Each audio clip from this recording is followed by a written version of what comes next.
good morning to all. I request Honorable Director Sir to address the gathering. ಎಲ್ರಿಗೂ ಈ ಸುಂದರ ಮುಂಜಾನೆ ನಮಸ್ಕಾರಗಳು. सर्वप्रथम कर्नाटक राज्य अकादमी में एज ए ट्रेनी परिवीक्षार्थी और उनकी इंडक्शन ट्रेनिंग के लिए आए हुए सभी ट्रेनीज को कर्नाटक वन विभाग, कर्नाटका वन अकादमी और कर्नाटक वन अकादमी के सभी स्टाफ मेंबर्स की तरफ से आप सभी को 74वें गणराज्योत्सव की शुभकामनाएं और साथ ही में कर्नाटकದ ಸಿಬ್ಬಂದಿಗಳೇ ನಿಮ್ಮೆಲ್ಲರಿಗೂ ಕರ್ನಾಟಕ ಅರಣ್ಯ ಇಲಾಖೆಯ ಪರ, ಕರ್ನಾಟಕ ಅರಣ್ಯ ಅಕಾದಮಿಯ ಪರ ಮತ್ತು ನನ್ನ ವ್ಯಕ್ತಿಗತ ಪರ ತಮ್ಮ ಎಲ್ಲರಿಗೂ 74ನೇ ಗಣರಾಜ್ಯೋತ್ಸವದ शुभाशयಗಳು. जैसा आप सभी को विदित है कि आज जहां जहां भी भारतीयता है वहां वहां गणराज्योत्सव के नाम से गणराज्य उत्सव का आचरण जो है देश में ही नहीं देश के बाहर आज भारतीयता सिर्फ ये इंडियन सब कॉन्टिनेंट तक ही कन्फाइन नहीं रह गई है. विश्व के हर कॉर्नर, हर देश में किसी न किसी रूप से भारतीयों की उपस्थिति है. वो उपस्थिति का कारण इंडियन पीस कीपिंग के तहत हमारी सेनाओं का तैनात होना, बिजनेस के तहत हमारे देश के सभी राज्यों से गए हुए लोगों का अपना वहां वर्चस्व, अध्ययन के लिए गए हुए हमारे युवा विद्यार्थियों की वजह से और आधुनिक युग में वर्ल्ड वाइड नेटवर्क के तहत सेवाओं के लिए गए हुए हमारे यंग यूथ लड़के और लड़कियों की वजह से. और ये भारतीयता को मजबूत करना जो लोग आज इस सब कॉन्टिनेंट में, इंडियन सब कॉन्टिनेंट में हैं, उनकी जवाबदारी है. क्योंकि जब तक देश मजबूत नहीं हो सकता भारतीयता मजबूत नहीं हो सकती. और जब देश मजबूत है तो भारतीयता का इम्पैक्ट, इसका प्रभाव और इसकी जो गरिमा है वो विश्व में सभी जगह मजबूत होती है.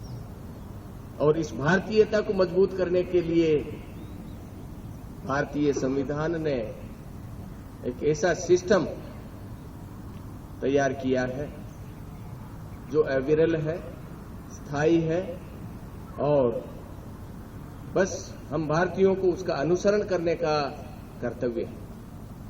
उस कर्तव्य के तहत एक देश के नाते भारतीय सेनाएं, ministry of defence, it host the Republic day celebration on earlier it was Rajpath, now it is a कर्तव्य पथ. इसका नाम भी उतनी सूक्ष्मता से दिया गया है कि अपने कर्तव्य का पालन के लिए जो है भारत की जो तीनों सेनाओं के अंग हैं वो अपने प्रोटोकॉल्स के डिस्प्ले करके हमारी कैपेबिलिटीज का डिस्प्ले करती है और उसका प्रदर्शन करती है कि हम भारतीयता के पीछे कितनी ताकत और कितनी कर्मठता लगी हुई है. अब भारतीय सेनाएं geographical boundary of the country की जो सुरक्षा करना है वो भारतीय सेनाओं का काम है और वो अपनी तत्परता से 24 घंटे 365 दिन सभी सीमाओं पे, जल, थल और वायु, तीनों सीमाओं पे अपना अपना कर्तव्य करती रहती है. बस फर्क ये है कि उनका जो तैनाती है वो ऐसी जगह है जहां हम एक साधारण आदमी नहीं देख पाता है. लेकिन आज के मल्टी माध्यम वर्ग युग में इसके अंदर earlier only use to be a print media, अभी आज विजुअल मीडिया है, ऑडियो है, direct within a day you will come to know what wrong has gone where and but action is being taken by our Indian soldiers. उसके साथ सिर्फ भारतीयता को सीमाओं पे मजबूत करने मात्र से हम सस्टेन नहीं कर सकते। भारतीयता को मजबूत करने के लिए विद इन दी बाउंड्रीज हमारे जो डिफरेंट एडमिनिस्ट्रेटिव यूनिट्स हैं उनका भी मजबूत होना जरूरी है। इसीलिए आज गणतंत्र उत्सव का जो आचरण है नेशनल लेवल पे, राज्य लेवल पे, जिला लेवल पे, तालुक लेवल पे और आते आते ग्राम पंचायत लेवल तक जो है उनका आचरण हो रहा और किया जाता है। और उसका कारण है क्योंकि किसी भी राष्ट्रीयता की जो भावना है उसको एक जगह आचरण करने मात्र से उसका प्रभाव नहीं होता और उसको प्रभावित करने के लिए जनप्रतिनिधियों का अपना एक विंग और उसके तहत जनप्रतिनिधियों का जो सहभागित्व है, उनका जो रिप्रेजेंटेशन है, it start from A gram panchayat in the rural areas and from A town panchayat in urban local bodies, वहां से शुरू होके पार्लियामेंट तक जाता है। लेकिन जैसा आपको विदित है कि अपने पार्लियामेंट्री सिस्टम ऑफ गवर्नेंस में हर बॉडी की जो अवधि है, टाइम है, साइकिल है, वो 5 साल का है और 5 साल के बाद हर बॉडी अपना सदस्यता बदलती है। उसी तरीके से अब सदस्यता बदलते का जो कारण है वो it's a division of power, because in case of once the country has opted for democratic system of deciding the governance, it's not permanent. Who is permanent? Government servants. तो इस संविधान को और संविधान के तहत देश को चलाने के द्वारा भारतीयता को मजबूत करने का जो पूरा कर्तव्य है वो सरकारी कर्मचारियों पे है। उसके लिए राष्ट्र लेवल पे संस्थाएं हैं, राज्य लेवल पे संस्थाएं हैं और आते आते जिला और जिला पंचायत 3 टायर सिस्टम के तहत जो है नीचे तक जो है कर्मचारियों का एक ढांचा तैयार किया गया है। और ये कर्मचारियों की ड्यूटी है कि संविधान के तहत ये जो university diversity for the unity of the country is protected. क्यों? कि सरकार कोई फिजिकल बॉडी नहीं है जिसको आप छू सकते हैं या देख सकते हैं। सरकार हम सब मिलके हैं और सरकार का जो परमानेंट अंग है वो सरकारी तंत्र है और हम सब लोग उस सरकारी तंत्र के हिस्सा हैं। अब संस्थाओं में राष्ट्र लेवल की संस्थाएं हैं जो एक्सरसाइज करती है राष्ट्र लेवल की जो duties and responsibilities of the state है उनको करती है। फिर राज्य लेवल पे delivery of service at the door step is being done by states through their district administrations. अब इन सारी सेवाओं में लगभग 50 से 60 डिपार्टमेंट ऑन एन एवरेज ऐसे हैं जो मानव विकास, मानव की अभिवृद्धि, मानव की सारी फंक्शंस आ गए उसके अंदर। मानव human health, human education, sanitation, social upliftment, everything. लेकिन साथ ही साथ एक बहुत ही इंपॉर्टेंट सर्विस जो कि मानव जाति ही नहीं पूरे जीव जगत की जो बेसिक सर्वाइवल है उसके लिए आवश्यक है और वो है प्रोटेक्शन ऑफ नेचुरल रिसोर्सेज। सो एक कंट्री का जो एक ताकत होती है वो ताकत, yes, everybody visibly sees that how powerful is the military और the defence system of the country. लेकिन साथ में एज ए देश की तरह खड़ा रहना है तो हमें not only we have to be strong enough in military might and militarily, साथ में इकोनॉमिकली भी देश का मजबूत होना जरूरी है। आपने देखा होगा पड़ोसी राज्यों में, पड़ोसी देशों में, अभी अभी Sri Lanka, Pakistan, people who are struggling for the commodities required for daily consumption. तो एज ए कंट्री, देश के रूप में अगर हमें मजबूत रहना है तो militarily, then economically, and equally important is social unity is also equally important. अगर देश के अंदर ही अंदर हम एज ए सोशली मजबूत नहीं है, without any partiality, government should function. और उसको गवर्नमेंट के फंक्शंस को करने के लिए कौन होता है? सरकारी कर्मचारी. और यही कारण है कि 15 अगस्त और 26 जनवरी जैसे राष्ट्रीय पर्वों पे हर आदमी, हर व्यक्ति अपने अपने जिस प्रोफेशन में उसने डिसाइड किया है कैसे जीवन यापन करना है, उसमें अपने आप को रीअफर्म करता है कि मैं अपने कर्तव्यों का पालन सही समय पे, निडरता से और निष्पक्ष रूप से करता रहूंगा. नहीं तो same diversity which is we are a country of diverse languages, diverse cultures, diverse colors, but still we are a single country. Why? Because all the services are delivered impartially without looking into the caste, creed, language and the region of the country. और ये जवाबदारी किनकी है? कर्मचारियों की. Now, coming to our profession. As I told you earlier, protecting the natural resources is also equally important because the economic stability of the country originates from the natural resources. Until we protect them, we use them sustainably, judiciously, we cannot have the productive capacity of those resources available for our coming generations. और वो जिम्मा राष्ट्र मट्ट पे ministry of environment and forest का है, जिसका कर्तव्य है कि समय समय पे legal framework required for protecting the forest and wildlife, then policies required for protecting the natural resources, और उसका इम्प्लीमेंटेशन का काम जो है राज्य स्तर पे, और राज्य स्तर पे स्टेट फॉरेस्ट डिपार्टमेंट्स का, और स्टेट फॉरेस्ट डिपार्टमेंट्स में उनके कर्मचारियों का. और मैं बताना ये चाहूंगा कि हम लोग वो विद इन दी सोसाइटी वो ग्रुप है जिन्होंने जिम्मेदारी ली है कि नेचुरल रिसोर्सेज का प्रोटेक्शन हम करेंगे. और ये प्रोटेक्शन का काम एक जमाना था तब लोगों को दूर रख के किया जाता था, अब वो पॉसिबल नहीं है. Every protection has to be by taking confidence or winning the confidence of the local communities.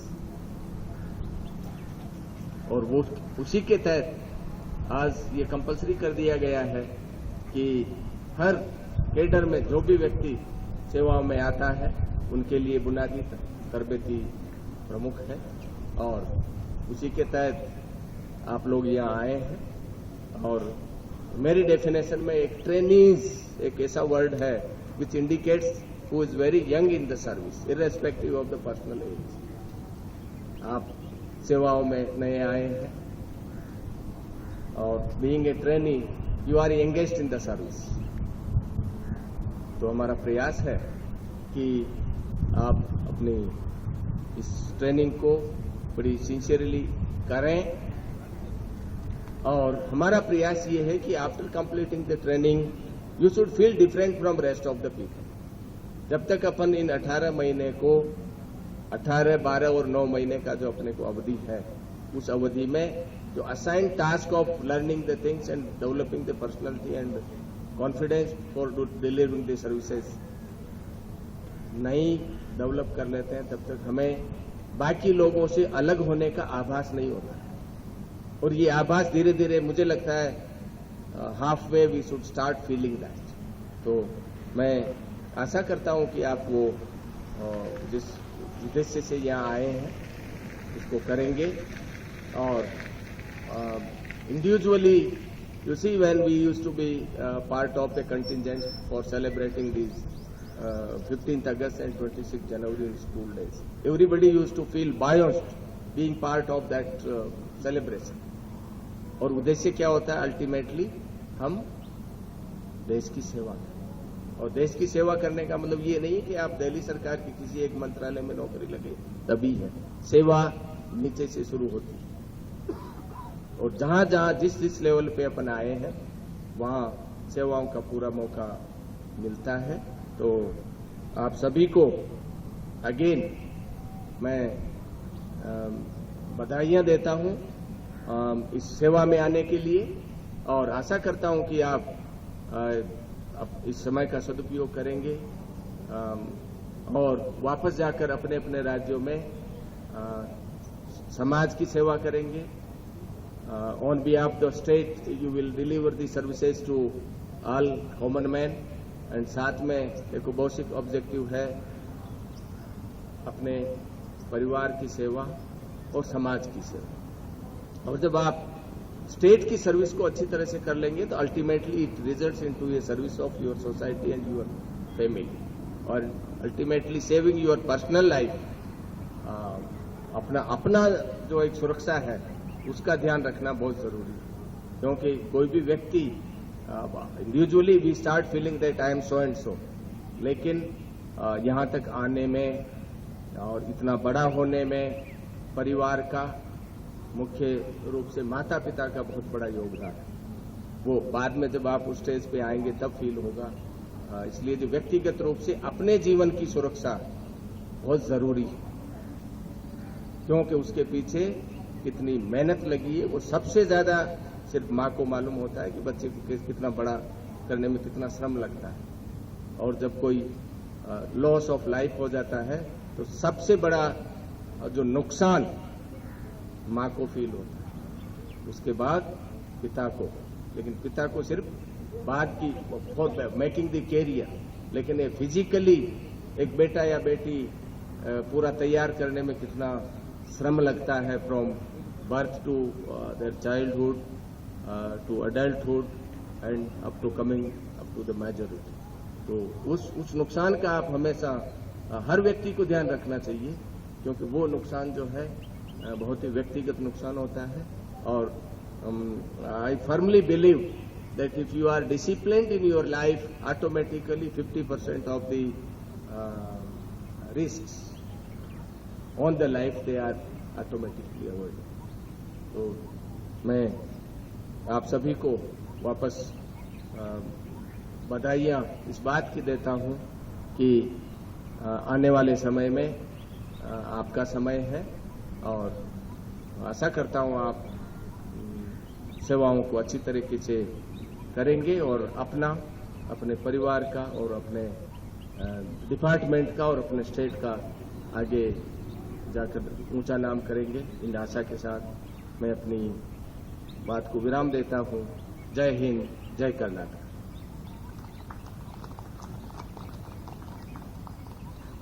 ಧನ್ಯವಾದಗಳು ಸಾಹೇಬ್ರಿಗೆ। Giridhar Agarwal platoon commander, parade commander, parade ಅನ್ನ ನಿರ್ಗಮನಕ್ಕೆ ಅನುಮತಿ ಕೋರಲು.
leg movement.